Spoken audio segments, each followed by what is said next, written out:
টমের ভাত। টমের এখন ডাক দেবো টমের খাওয়ার জন্য। আয় টম,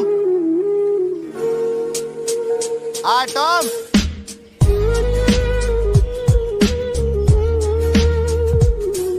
আয় টমে।